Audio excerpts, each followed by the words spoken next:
Yeah, it's not like Precious underacting, I think. It's just, I just love the idea of how he just goes in there and gets it done. And it makes, I don't know, it's like, it adds more to the world, too. That there's not 847 wind machines blowing on him. Like, this is a pretty chill thing. Like, exactly. This is a thing that happens if you are the headmaster of a girl convent. Another one. Oh, man. This is just a Tuesday for him. Mark. Yeah. Like, which one is it? Is he back? Is she back? How is a teenage girl? Yeah, that's funny. Just, I'll be right back. Like, he has to put down his sandwich. He comes back. Like, in the other room, you hear, like, you hear lightning and stuff. Oh, tuna, for sure. You hear just lightning in the background and people flying, and you hear like a goat, and then he comes out, like, goes back to his tuna sandwich. And like, I love it. Yeah, that's man, that's an amazing visual. Wow. No, but I don't know. I love that aspect of it, and I don't know. And then with the whole James Remar and Linda, when Linda starts telling him that story, she's just exhausted by Bill doing this, and she can't swear. She can't. She's so over it. Mm-hmm. And he's just his voice in this one, the way he talks, kind of faux nice. That's not the way he speaks. It just doesn't seem. It feels put on, I guess, and she kind of reads it. I think Kat or Joan. She kind of, I don't know. It's interesting when she says that. Like, where is your what? It's just, I don't know. It's all around good. I keep saying it's good. I think it's that's great, also why she smirks, you know? Like, I think that's why she smirks, because she's like, this guy is so oblivious. He doesn't even, like, realize at all. He's just so, like, this is what he believes. Like, he's a man of the faith. He believes in good stuff, doing good, but he doesn't even see. Like, he's blinded by it, you know? And I think that's literally why she smirks. I think that's, like, the joke there, like you say, that they let us in on, because the guy, and then, yeah, his wife is such an opposite. Like, I love where she talks to Joan in the car and says, yeah, did he tell you? And, like, where how fed up she is with him. And she ends it where she tells Joan, because, yeah, he says, she reminds him of, and then Linda's like, you don't look at her at all. In fact, I can't see you at all. Yeah. That was also an interesting line. And she nails the coldness of it, too. Yeah. I don't even see you. Like, what is that?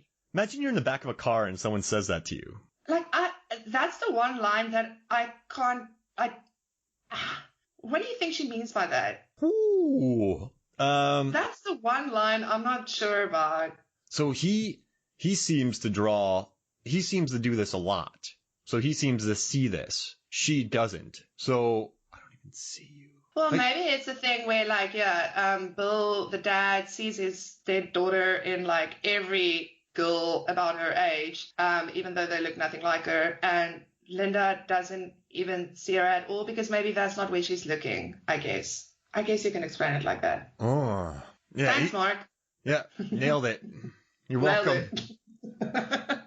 Sometimes it helps, like, talking out loud, you know? Yeah, what was she talking about? Like, I had a daughter, she had her hair in a ponytail, low shelf or something, money held tightly. Was that weird? Yeah, she saw a kid in the store once. She wearing camo? Yeah, it's an interesting one. But listen, there's like, also, I don't know if you picked up on this with the research with Oz's parents and stuff. Oh, yeah. Like, Anthony Perkins. Oh, that's also so cool, right? I mean, Anthony was Norman Bates, and it's 2020, so by now we can say the original Norman Bates. And his grandfather was in the original Scarface movie in 1932. He played Johnny Lover. I think that's so cool. That's so legendary. Yeah, their family is amazing. I mean, his mom's the granddaughter of Elsa Schiaparelli. It's like, yeah, that's so cool. Anyway, but I mean, it's so sad because, like, his dad died from AIDS complications, pneumonia, and then almost 9 years later, a day before the 9th anniversary of his dad's death, his mom died in the 9/11 attacks on board one of the flights that flew into the tower. And that's exactly the timeline in Blackcoat's Daughter, the day before the 9th anniversary. So that's a little sad, beautiful, sad tidbit for anyone. Yeah. And I found a quote here. So in this case, I felt that in a way I would get closer to myself by abstracting what I was doing. I would be more honest almost if I was doing it through a code.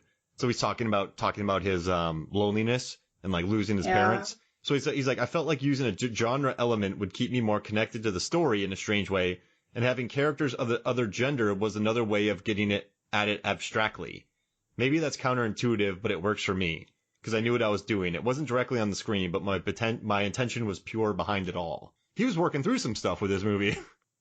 No, he was. Like every interview I read about him talking about this movie and them asking, so where did you come up with this idea? He was like, this was personal me working through my grief, losing my parents. That's again why I say, like, I feel, people should just be careful what they say because it can be so disrespectful. It's literally someone like dealing with their shit, It might not be the way you would, but this is like someone's journey. And I mean, I think it was beautifully done. Like, I could relate with it a lot. It was really cool. And I love how, like I said, I love how he just talks about horror as well. He's a very interesting writer-director. I'm looking forward to his future stuff as well. Have you watched I Am the Pretty Thing That Lives in the House?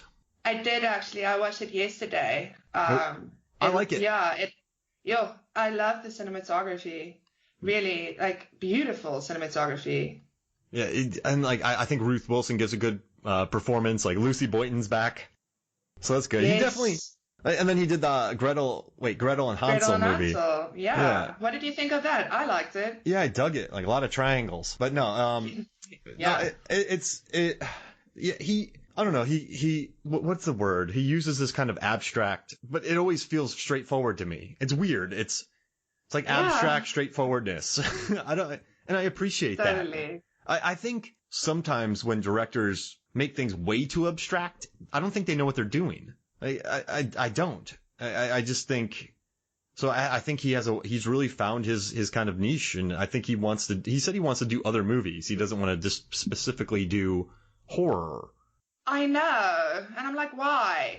You should. Yeah. No, Oz.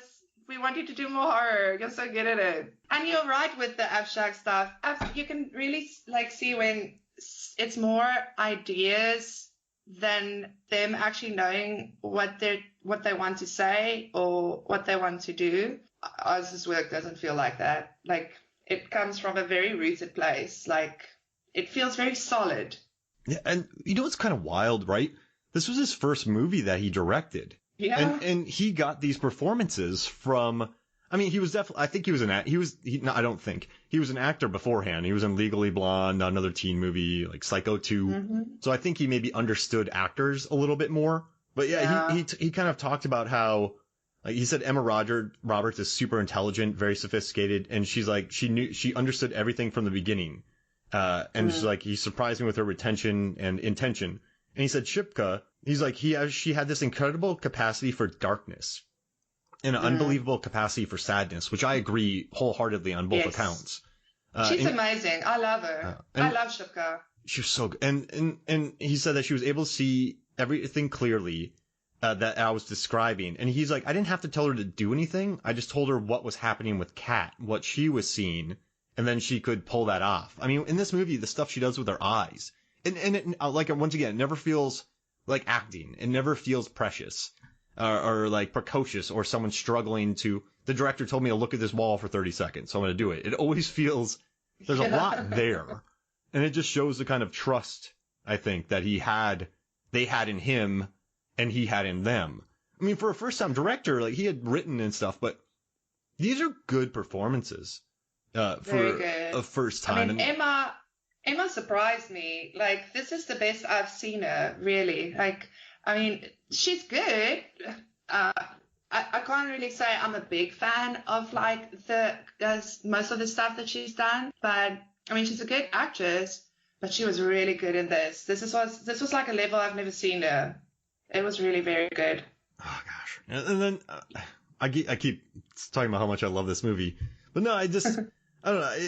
And then also, I guess just one more time, like, so I was talking to Megan, my wife, about this film, and she just won the horror tournament that we ran last month on MFF Facebook. Yeah, she did.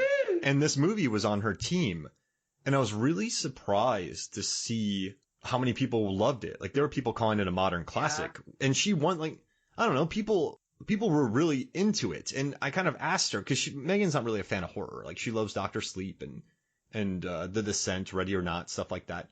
And I was kind of like, why do you like The Blackcoat's Daughter a lot? And she kind of said, like, I don't think it's horror. I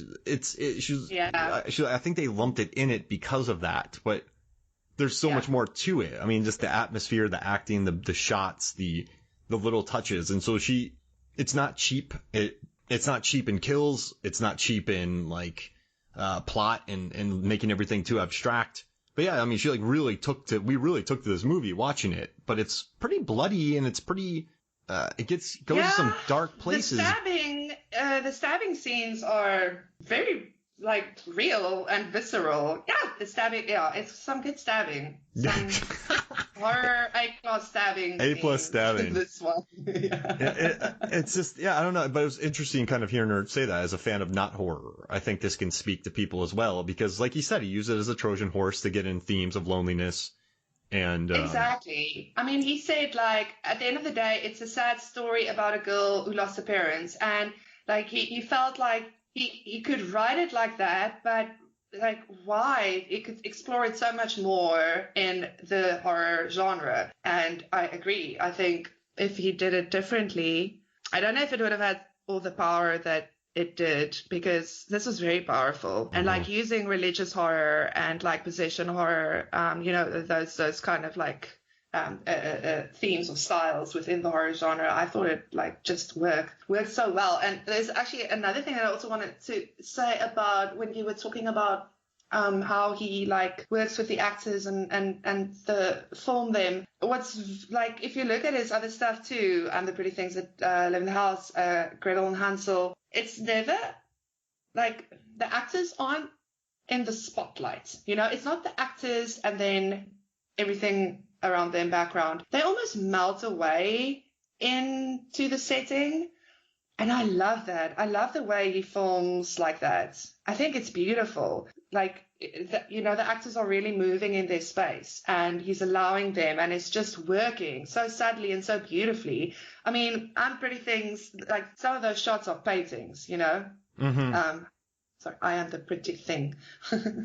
Sorry, I'm talking too fast. No, but I like what you said, though. That. Like, I love it that it's not, like the spotlights on the actors, and it's one whole shot. I just think it's so beautifully done. And that's why he's so good with atmospheric, like, tension, and he keeps you there. Like, I don't know, I read someone said this movie bored them. What? No. I don't think they're such a big movie fan then, because I think if you're not really such a big movie fan, then maybe it could, I guess. Because, wow, this really takes you. I was pretty thrilled with the cinematography. There's certain times where the characters are really seated low in the room. There's a lot of headroom above them. And then other times it knows when it gets close. It knows when to show the long hallway. And I really like the location they had. In Ottawa, it was a college that only had about 20, outside of Ottawa, with only about 20 students. So they had free reign of the place for super cheap. Yeah. Which I kind of love. But I think they used their locations well. I love the hallway shots. Like, just, I don't know. Yeah. But you know what's interesting too is I noticed like all the girls in this school, they seem very, like whenever Rose walks through to get her photo, everyone's very motionless. And I kind of noticed that in a lot of the shots. How did you read into that? I just think like, I didn't really read anything into it. I just thought that's pretty much where he wanted our attention to be, because like, I think it was only one of Rose's friends that was featured, and that was it. It was really just about these two girls that ended up alone. That's a great point, because you know how some extras definitely fight for the screen, or they... You know what's crazy? is I've had to deal with hundreds of extras. They're maniacs. Like, I've just... Yeah. Oh, gosh. But yeah. Oh, they're so eager. It's so sweet, but also much. Don't push each other down to get in front of the camera. That happened one time. Honestly, don't do that. People were steamrolling each other to get in front of the camera. But I guess the extras I did notice were the two that were kind of mean mugging Rose when she came into the auditorium. And those were The only two I noticed, really noticed, were the two that kind of got that extra screen time by being on a